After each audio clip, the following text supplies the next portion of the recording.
हमारे साथ में अगले एक्सपर्ट जुड़ रहे हैं। हमारे साथ में जुड़ रहे हैं विशाल वाघ जी। विशाल वाघ जी के पास में चलते हैं। हेड ऑफ रिसर्च हैं बोनांजा पोर्टफोलियो के। और विशाल जी, बहुत स्वागत है आपका हमारे शो पे सर।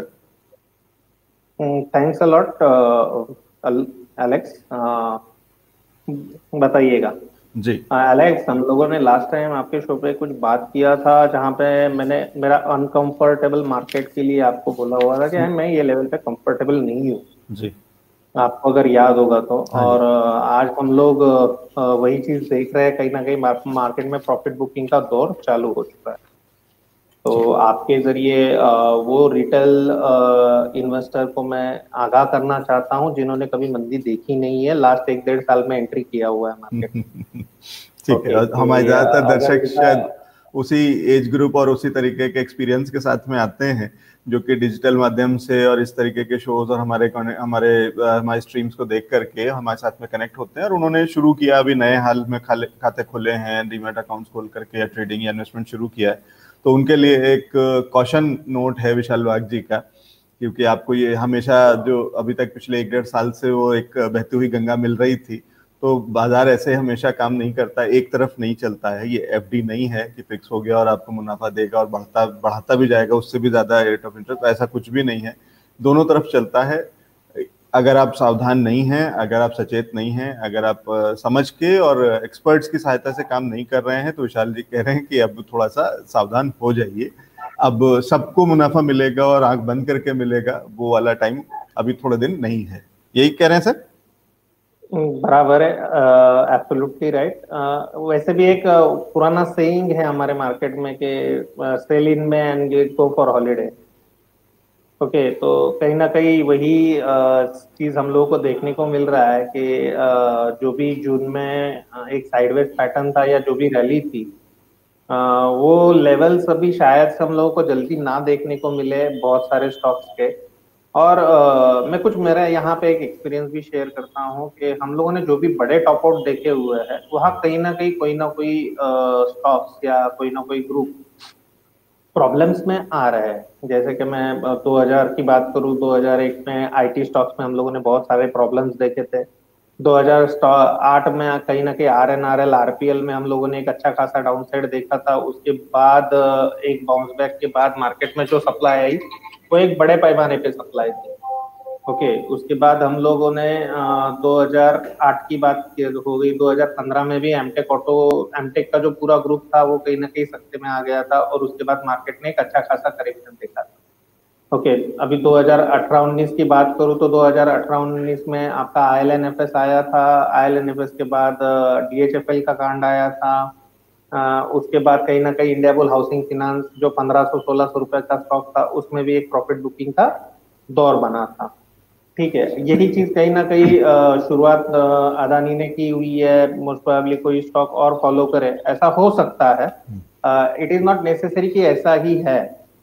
ठीक है, बट विद द एक्सपीरियंस ये चीज समझ में आ रही है कि ये टाइम हो गया है कि जहां से अपने टेबल में से पैसा उठा ले और वेट करे 10-15 दिन का, कि भाई एक अच्छा खासा करेक्शन मिले, या अगर 15-20 दिन का चीज होता है तो फिर उसके बाद देखते हैं क्या करना है। 15-20 दिन मार्केट को छोड़ दे, 15-20 दिनों के लिए साइड में रहे।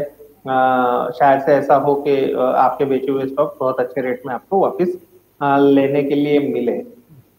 ठीक है। तो एक कहीं ना कहीं ये अलर्ट है। इसका दूसरा और एक रीजन भी है कि हम लोग देख रहे हैं कि डॉलर धीरे धीरे 74 की तरफ मूव कर रहा है। Crude oil all time high पे है।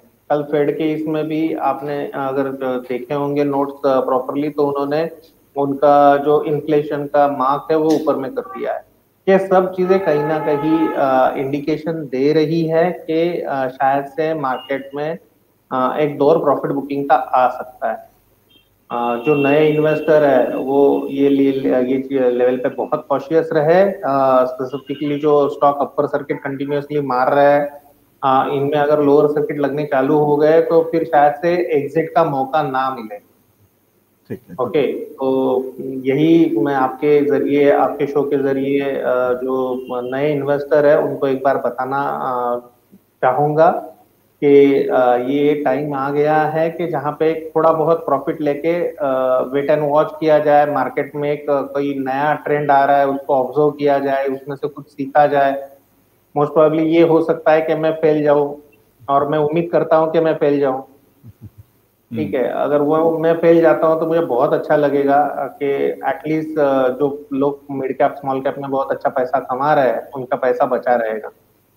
लेकिन ठीक। अगर मैं राइट जाता हूं तो शायद से ये बहुत बड़ा डिजास्टर भी प्रूव हो सकता है। आज के डेट में हम लोग देख रहे हैं बहुत सारे स्टॉक अपर सर्किट पे जा रहे हैं, और आपके शो में मैंने पिछले टाइम भी ये टाइम पे बहुत सारे स्मॉल कैप मिड कैप का इंक्वायरी आते हुए देखा है। तो यही एक अलर्ट आपके शो के जरिए देना चाहूंगा कि शायद से नेक्स्ट 15-20 दिन हम लोगों को मार्केट से बाहर रहना चाहिए।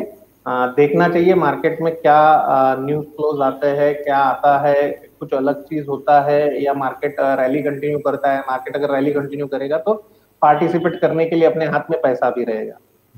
ठीक है, तो विशाल सर ये कह रहे हैं कि अगले छुट्टी लेने का टाइम आ गया है, एक ब्रेक लेने का टाइम आ गया है उन नोविस इन्वेस्टर्स और ट्रेडर्स के लिए जो पिछले 1-2 साल के अंदर में ही आए हैं बाजार के अंदर में काम शुरू किया, क्योंकि वो कहीं ना कहीं बड़ा पैसा कमा रहे हैं बहुत तेजी से या बार बार मुनाफा कमा रहे हैं, और वो उस ट्रैक पे चल रहे हैं कि उन्हें पता नहीं है या उनका वो एक्सपीरियंस नहीं है, उन्हें नहीं मालूम है कि ये, या वो इमेजिन नहीं कर पाते हैं, विजुअलाइज नहीं कर पाते हैं कि ये नीचे की तरफ भी चलता है, लाल निशान में कैसे चलता है बाजार, और कितना और लाल और कितना और लाल हो सकता है, इसका उन्हें शायद एक्सपीरियंस नहीं है।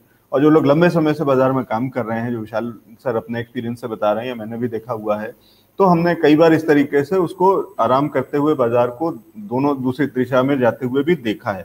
पिछले 1-1.5 साल में नहीं देखा गया है, इसका मतलब आपने और आप उसके अंदर में एंटर कर रहे हैं तो ये जरूर नहीं है या वो वाली चीजें नहीं है, अब एक ऐसे लेवल पे है और छोटे छोटे से जो सिग्नल्स आ रहे हैं उसको देख करके विशाल जी कह रहे हैं कि सावधान हो जाइए।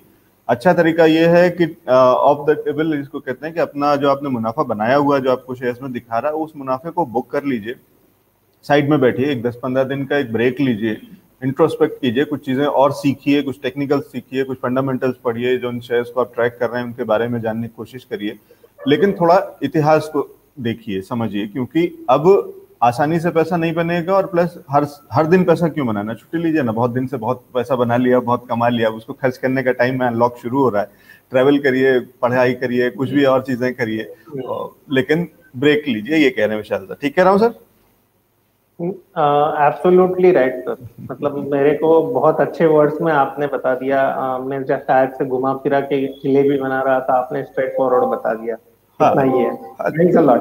क्यों सर इतना वो अलग, इतना टेक्निकल और इतना पॉलिटिकली राइट होने की कोई जरूरत नहीं है, सीधी सी बात है कि एक खतरे का घंटी है और ये होता है, जो भी दौड़ता है कि कोई भी, आप किसी भी चीज को, कोई आप जिम जाना शुरू करते हैं, आपके थोड़े दिन बाद जिम ट्रेनर आपसे कह देता है कि एक हफ्ते में एक दिन मत आना, आप कोई भी एथलेटिक, कोई भी स्पोर्ट्स, उसके अंदर में वो आपको जो कोच होता है वो आपसे कह देता है कि आप ब्रेक ले लो, वो ये नहीं कहता कि 7 दिन और हर दिन इतने घंटे, वो जब एक्सरसाइज कराता है तब कराता है, लेकिन उसके बाद 1 दिन 2 दिन का ब्रेक भी देता है, और वो ब्रेक जरूरी होता है रिकवर करने के लिए, और वाला ये बाजार भी उसी तरीके का एक ब्रेक लेगा, एक सांस लेगा, कहीं रुक करके थोड़ा सा ठंडाएगा, सुस्ताएगा, सांस लेगा और फिर चलेगा। तो ये नहीं कह रहे हैं कोई भी कि ओवरऑल में आगे चल करके आपको, तो आज जो, अगर आज का नंबर आप देख करके और हट जाते हैं, अपनी स्क्रीन बंद कर देते हैं और 6 महीने बाद या 1 साल बाद आप फिर देखेंगे तो आपको यहाँ से बहुत ऊपर बाजार मिलेगा, इसमें कोई शक नहीं है, लेकिन उस बीच में क्या होने वाला है और कब, उसके लिए विशाल जी कह रहे हैं, और छोटे रिटेलर के लिए या छोटे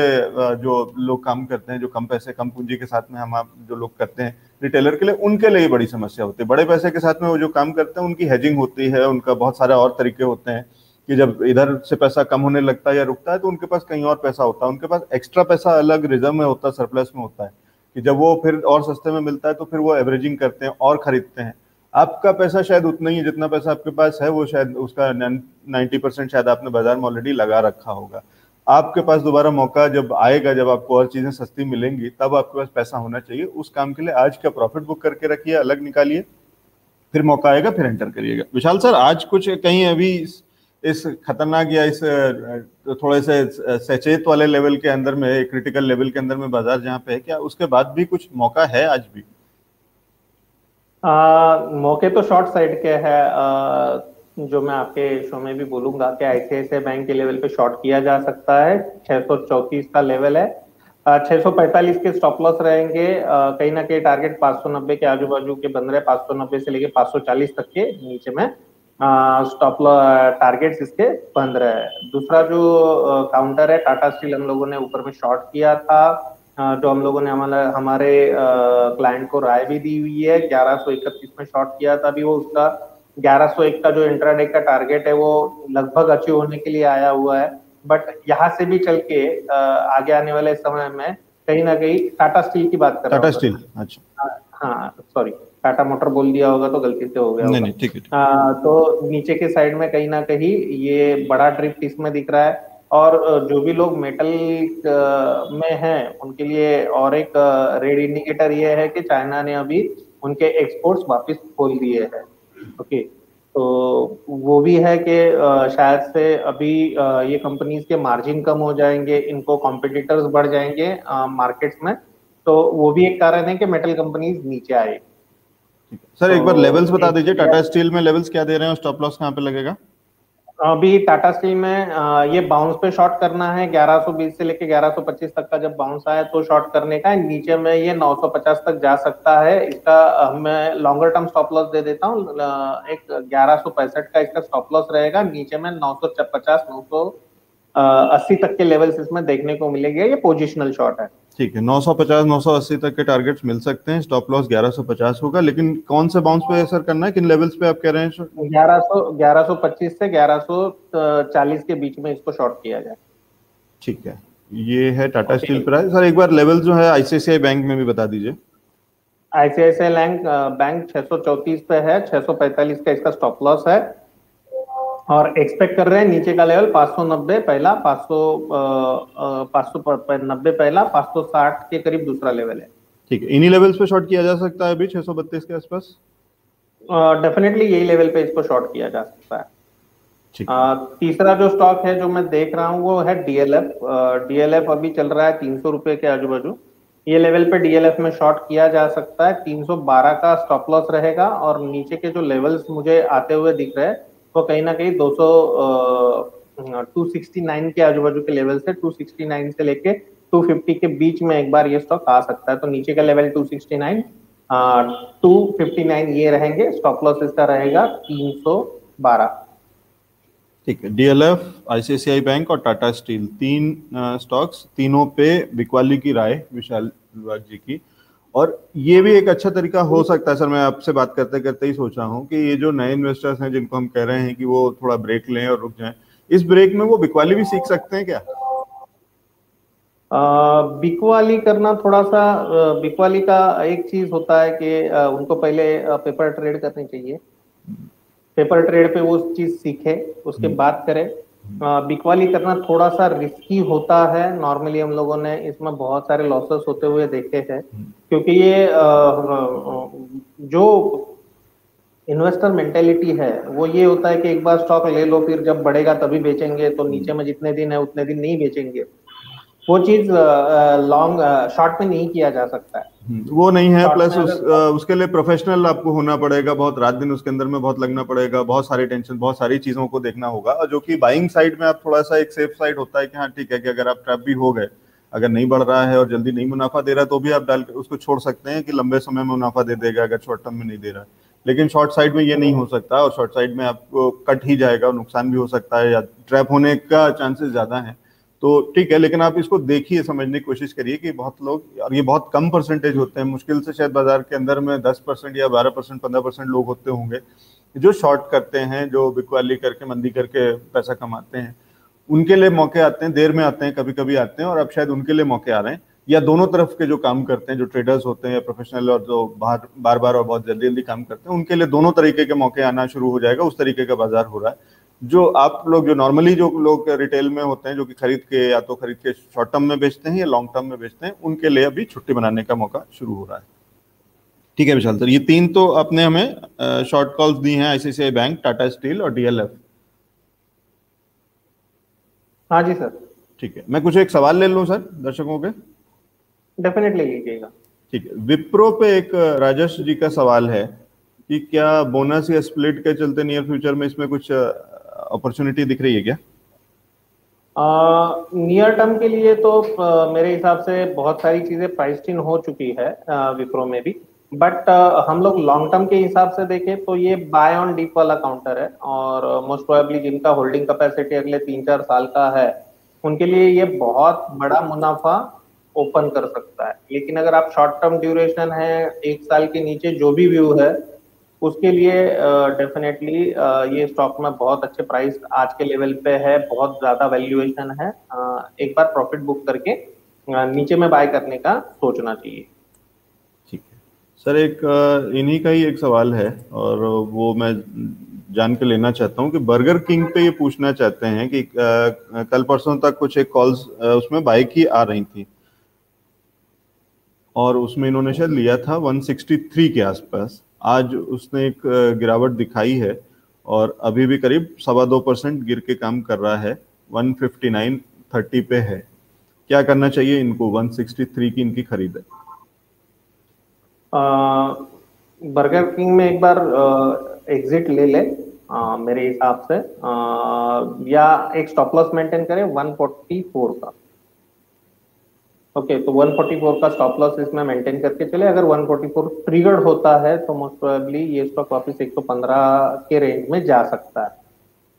ठीक है, 163 की इनकी खरीद है। इनको वापसी आप या थोड़ा और ऊपर मिल जाएगा, मतलब ऑलमोस्ट उसी के आसपास आप कह रहे हैं कि इसको काट देना चाहिए। 160 के आसपास, 159.40 के आसपास तो चल रहा है अभी भी। एग्जिट कर लेना चाहिए मेरे एग्जिट हिसाब कर से। लेना चाहिए, ठीक है, रिस्क नहीं लेना चाहिए, ये कह रहे हैं विशाल जी कि ठीक है, वो बाजार और बहुत सारी खबरों के चलते अब थोड़ा सा एक डिप आया और यही एग्जैक्टली हम सुबह अभी जो विशाल जी जो कह रहे हैं ये इसी तरीके की चेतावनी दे रहे हैं कि अब सब कुछ उतना आसान नहीं होगा, तो कई बार आपको या तो नुकसान या कई रेट टू रेट, तो इसलिए अब एंट्री और एंट्री करने में थोड़ा सा समझदारी, डबल चेक और बहुत सारी चीज़ों का ध्यान रखें। ठीक है सर, एमएसटीसी पे एक सवाल है पंकज धीर जी का। 277 की खरीद है इनकी, शॉर्ट टर्म के लिए जानना चाहते हैं, होल्ड या एग्जिट? एमएसटीसी जी।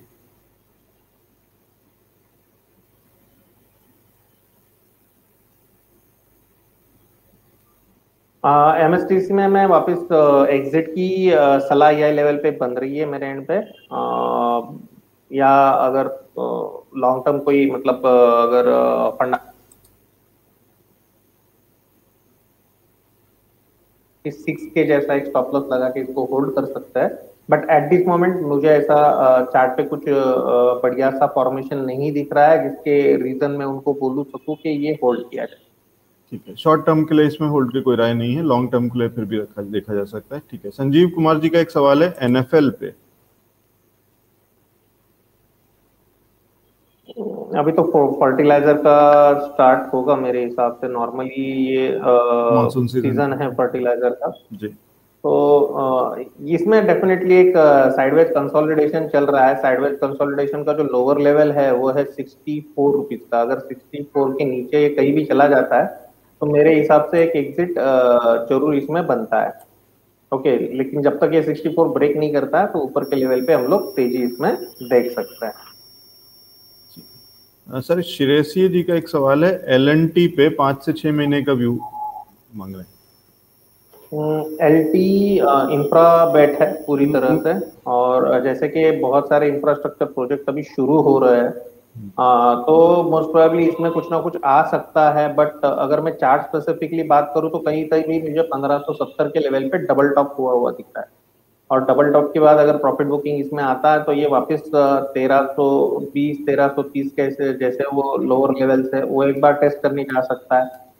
यहाँ पे जो लेवल है जो कॉशियस, जहाँ पे एक अलर्ट आ जाएगा कि आपको निकलना चाहिए, वो लेवल्स है 1460, 1460। अगर 1460 ब्रेक होता है तो डेफिनेटली एग्जिट के कदम उठाने चाहिए। सर, राजेंद्र तब डबला तक जी। इसमें होल्ड किया जा सकता है। अच्छा, ठीक है सर, सीएंट, CYIENT, सीएंट लिमिटेड। इसमें होल्ड की सलाह रहेगी। स्टॉक का मोमेंटम अभी भी स्ट्रांगली अपवर्ड बना हुआ है। इसमें होल्ड की सलाह रहेगी। जो रिवर्सल पॉइंट है वो बता देता हूँ। मेरे आपके ही इसमें कहीं ना कहीं आपके ही शो में मैंने जी आप। अनचार्टेड टेरिटरी में क्या करना चाहिए हम लोगों हाँ, ने हमने डिस्कस किया था। बताया हुआ था। ओके, तो ये अनचार्टेड टेरिटरी में अभी जाने के चांसेस है। जो 880 के ऊपर चला जाएगा, 890 के ऊपर चला जाएगा, तो ये एक अनचार्टेड टेरिटरी में आ जाएगा। उसके बाद तो इसके निचले 2 वीक के लो एज अ स्टॉप लॉस बना के चलिए। फॉर टाइम बिंग जो मेरे हिसाब से स्टॉप लॉस बन रहा है वो भी 2 वीक का लो ही बन रहा है, जो 767 है। तो 100 रुपया नीचे इसका स्टॉप लॉस है। लेकिन आज के डेट में मैं देख रहा हूँ चार्ट पे अच्छे पैटर्न बने हुए हैं, तेजी बरकरार है। तो ये डेफिनेटली होल्ड किया जा सकता है, बट स्टॉप लॉस लगाने जरूरी रहेंगे। तो इनकी 821 की खरीद है, इनके लिए स्टॉप लॉस क्या सजेस्ट करेंगे? अपने सीएमपी पे लगाएं या उसके ऊपर लगा लें? इनका अगर खरीदी इतना ऊपर का है तो एक बार प्रॉफिट बुक करके बाहर निकलना चाहिए। अच्छा, 821 की अगर खरीदी है तो ये आप कह रहे हैं कि ये थोड़ा ऊपर साइड में ऑलरेडी है, प्रॉफिट आ रहा है, अभी बुक कर लेना चाहिए, निकल जाना चाहिए। क्योंकि उसके दो रैशनल्स है एलेक्स। पहला रैशनल ये है कि ये स्टॉप लॉस के बहुत ऊपर है। हम लोगों का स्टॉप लॉस बन रहा है 760 के जैसा, जी। और वो वहां से तकरीबन तकरीबन 60 रुपीज ऊपर है। हम्म। तो कहीं भी रिस्क रिवार्ड के हिसाब से देखा जाएगा तो शायद से इनको ट्रेड फेवर नहीं करेगा। ओके, तो एटलीस्ट अगर इनको ट्रेड में बने ही रहना है तो 836 का एक स्टॉप लॉस उनको मैं सजेस्ट कर सकता हूँ। बट अगेन ये रिस्की रहेगा। वो अभी स्टॉप लॉस लेके शायद से ये स्टॉक ऊपर भाग सकता है। तो इससे बेटर यही रहेगा कि ये at this level profit book कर लिया जाए और लोअर लेवल पे री एंट्री की जाए। ठीक है, ये राय है विशाल जी की। कह रहे हैं कि अगर करंट पे ही अभी अच्छा आपका बस मुनाफा है थोड़ा बहुत, इसको ले लीजिए, मुनाफे को बुक करिए, साइड में बैठिए, क्योंकि अगर स्टॉप लॉस भी कहीं लगाते हैं तो भी वो स्टॉप लॉस कट सकता है, और जो एक्चुअल स्टॉप लॉस जो इसमें निकल के आ रहा है वो काफी डीप है, तो वो फिर आपको नुकसान भी दे सकता है अगर उसके तरफ चलता है। सर, ग्लोबस स्पिरिट देख लीजिए, हमारे एक एक्सपर्ट ने हमें चैनल पे दिया था और उस पर अच्छा बड़ा मुनाफा दर्शकों को हुआ है। आगे के लिए पूछना चाह रहे हैं एक अपडेट कि क्या अभी भी इसमें आगे कुछ लॉन्ग टर्म के लिए लिया रखा जा सकता है क्या? और नॉर्मली लीकर स्टॉक ऐसे मार्केट में चलता है। तो उसके मेरे एक्सपीरियंस के हिसाब से तो मैं बने रहो ऐसा बोलूंगा। और प्लस आज अपर सर्किट भी है, तो कहीं ना कहीं इसमें बना ही रह जाए तो अच्छा रहेगा। लेकिन वही स्टॉप लॉस हम लोगों को कहीं ना कहीं नजर में रखने हैं। और स्टॉप लॉस इसके जो स्टॉप लॉस है कहीं ना कहीं बन रहा है अभी 438 435। तो ये स्टॉप लॉस हम लोगों को नजर में रखने पड़ेंगे आगे आने वाले दिनों में, और स्टॉप लॉसेस होल्ड करके ही आगे चलना है। आगे की राह शायद से हम लोगों को स्टॉप लॉस अच्छा दिखाएंगे मोर देन एक्सपर्ट। ठीक है, ये राय है ग्लोबस स्पिरिट पे। और विशाल जी कह रहे हैं कि ऐसे मौसम में, ऐसे समय में फिर स्पिरिट्स वाले सारे शेयर्स चलते हैं, दुख में भी चलते हैं, सुख में भी चलते हैं, तो और अनलॉक के भी कैंडिडेट हैं। ठीक है सर, अंजू जी का एक सवाल है अडानी को लेकर के, अडानी पोर्ट्स पर, और साथ ही साथ अडानी ग्रुप पे आपने शायद कुछ राय दी थी पहले भी। अदानी ग्रुप पे मेरी सिंपल राय एट दिस मोमेंट ये है कि धुआं कहीं ना कहीं दिख रहा है आकाश में, तो कहीं ना कहीं आग लगी होगी। ऐसा पकड़ के एक सेफर साइड हम लोग एग्जिट ले ले। ज्यादा डीप में नहीं जाए ये चीज के कि क्या है क्या नहीं है, होल्ड करना चाहिए नहीं करना चाहिए। अगर ऊपर में आता है तो वापस बाय कर लेते हैं। एट दिस मोमेंट तो एग्जिट कर लेना बेटर रहेगा, क्योंकि इसका एग्जिट कर लॉजिक ये लें। है कि एफएनओ में है काउंटर। कल आके कोई एक्सचेंज के एंड से कुछ आता है कि इनको एफएनओ से हटा दिया है, ट्रेड टू ट्रेड में डाल दिया है, तो वो एग्जिट नहीं मिल पाएंगे। जैसे आज के डेट में अदानी टोटल गैस में एग्जिट नहीं मिल पा रहा है, अदानी पावर में एग्जिट नहीं मिल पा रहा है, लोअर सर्किट पे स्टॉक कंटिन्यूअसली है। तो ये चीज अगर कहीं ना कहीं अदानी पोर्ट या अदानी एंटरप्राइजेस के साथ होनी चालू हो जाएगी तो फिर एग्जिट के लिए दिक्कतें आएगी। एवरेजिंग किराए तो बिल्कुल नहीं होगी, 790 की इनकी खरीद है, यहीं पे एग्जिट कर जाना चाहिए या लॉन्ग टर्म के लिए इसको छोड़ा जा सकता है, वो ये भी पूछ रहे हैं। लॉन्ग टर्म के लिए डेफिनेटली अदानी ग्रुप बहुत अच्छा है, बहुत बेटर है। हम लोगों ने बहुत सारा टाइम इसके में अप्रिसिएशन आते हुए देखे हैं। बट ये नहीं पता है कि एट दिस मोमेंट यहाँ से नीचे कितना। ओके, तो हम लोग खाली मतलब बहुत सारे हम लोगों ने केसेस आज तक देखे हुए हैं, इंट्राडे में ट्रेड लिया जाता है, उसके बाद स्टॉप लॉस नहीं लगाई जाती है, ट्रेड नीचे आ जाता है तो वो पोजिशनल ट्रेड बन जाता है, पोजिशनल के बाद वो ट्रेड फिर उधर से भी नीचे जाता है तो वो थोड़ा मिड टर्म बन जाता है, बाद में उसके प्राइसेस रिकवर नहीं होते इसलिए वो लॉन्ग टर्म बन जाता है। ये तरीके से अपॉर्चुनिटी लॉस जो है उसके पीछे का वो शायद से बहुत बड़ा होता है। तो यही पैसा अगर मैं दूसरी किसी जगह यूटिलाइज करूँ तो शायद से रिटर्न्स अच्छे बन सकते हैं। अदानी में eight this moment definitely one of the good companies, उनके जो मैनेजमेंट्स है बहुत सारे हम लोगों के एजुकेशन वाइज जो भी बैचमेट्स है वो भी उधर है, कंपनी बहुत अच्छी है, दिक्कत में कुछ भी नहीं है। बट अभी मार्केट वैल्यूएशन के हिसाब से टाइड दूसरी तरफ बह रहा है, तो बेटर है कि एग्जिट करके वेट किया जाए और जब अच्छी अपॉर्चुनिटी मिली तो रीबाय किया जाए। अगर लॉन्ग टर्म के लिए ही लेना है तो लॉन्ग टर्म के लिए रीबाय तो कभी भी बन सकता है। ठीक है सर, कुछ एक सवाल फर्टिलाइजर सेक्टर पे आ रहे हैं, फर्टिलाइजर स्टॉक्स, और दीपक नाइट्रेट भी सर फर्टिलाइजर का ही स्टॉक है ना? हाँ, दीपक नाइट्रेट केमिकल्स में। केमिकल्स में, और उसके अलावा साथ में फर्टिलाइजर सेक्टर पे भी कुछ सवाल आ रहे हैं कि दीपक फर्टिलाइजर के फर्टिलाइजर में। अच्छा, दीपक फर्टिलाइजर है वो, ठीक है। दीपक नाइट्रेट पे एक बार अपना व्यू दे दीजिए सर।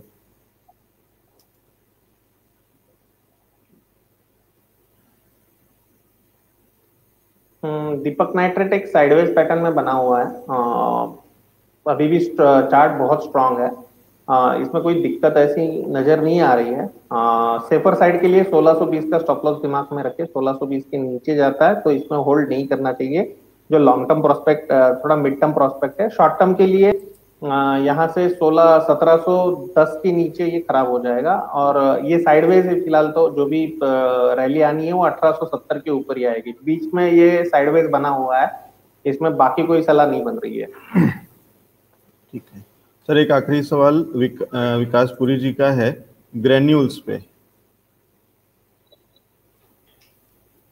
ग्रैन्यूल्स, ये देखिए, जो हम लोगों ने रैली देखा है पूरा फार्मा सेक्टर में, और ये कहीं ना कहीं फार्मा का इनपुट है, कहीं ना कहीं फार्मा सेक्टर को रॉ मटेरियल प्रोवाइड करता है, लेकिन इसमें एक सेटिस्फैक्शनरी अपसाइड नहीं देखा गया है। और इनफैक्ट अगर मैं फरवरी का दिसंबर का हाई ले लूं तो वहां से ये मूव ही नहीं हुआ है, तो ये कहीं ना कहीं पूरे सेक्टर में वीक स्टॉक, वीक कड़ी बना हुआ है। यहाँ से अभी लोअर साइड इसके आने की उम्मीद चार्ट पे दिख रही है। अगर यहाँ से भी लो बनता है तो कहीं ना कहीं 290 से लेके 280 तक के लेवल्स आगे आने वाले समय में देखे जा सकते हैं। ठीक है सर, एक सवाल है दिनेश शर्मा जी का, विधि स्पेशलिटी पे जानना चाहते हैं आपका व्यू।